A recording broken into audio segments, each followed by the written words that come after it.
It's time to kick off the first week of the playoffs, and we've got a lot of ground to cover. I'm your host, Justin Holbrook. We started with 35 teams at the beginning of the season, and after 10 weeks, 8 teams qualified for this year's playoffs. But it doesn't matter how they got here. The slate has been wiped clean, and what matters now is winning one game at a time to keep the season alive. Tonight was historic for both Zane Trace and River Valley.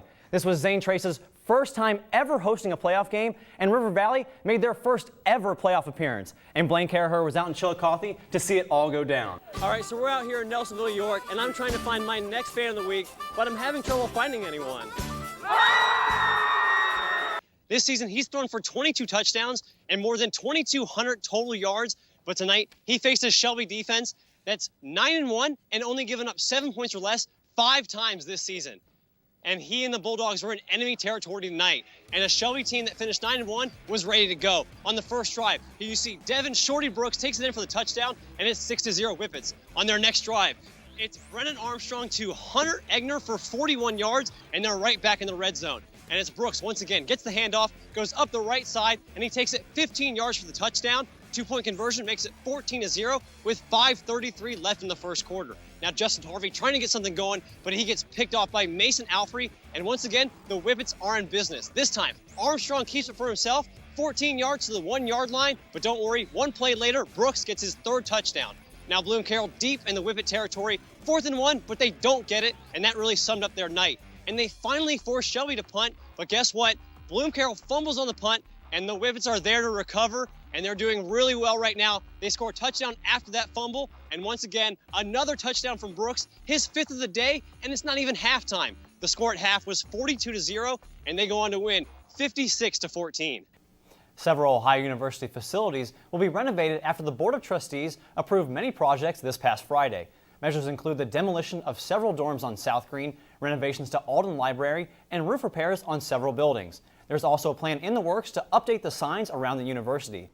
A former Ohio trooper is being charged in Washington County with finding or keeping personal information obtained from a law enforcement database without authorization. William L. Schlager had information on about 10 women and was already accused of stalking a subordinate's wife.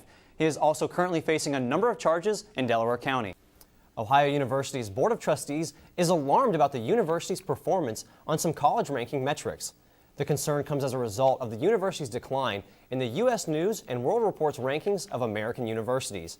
Data provided by Richard Vedder, a distinguished professor of economics emeritus at OU, shows that the university has dropped 48 spots since being ranked 98th in 2005.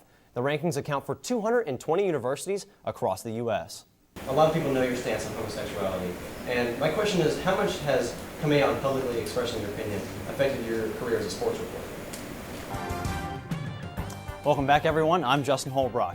Just a few hours ago, there was a shocking announcement from the Ohio High School Athletic Association.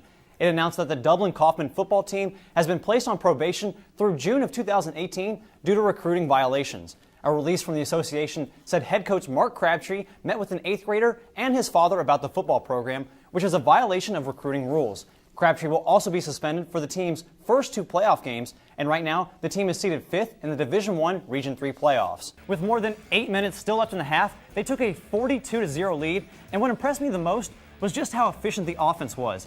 It only took Jackson 4 plays or less to get a touchdown on all 6 of those drives, using a perfect combination of throws from Bryce Hall and runs from Farley, Blake McCoy, and Kyle Kirby. Danny, you mentioned Zane Trace's dominance, and that was especially true last year when they went on the road and destroyed Unioto 63-0. This time, Zane Trace was at home with the chance to beat down their rivals once again, while the Shermans were looking to improve to 3-1 this season.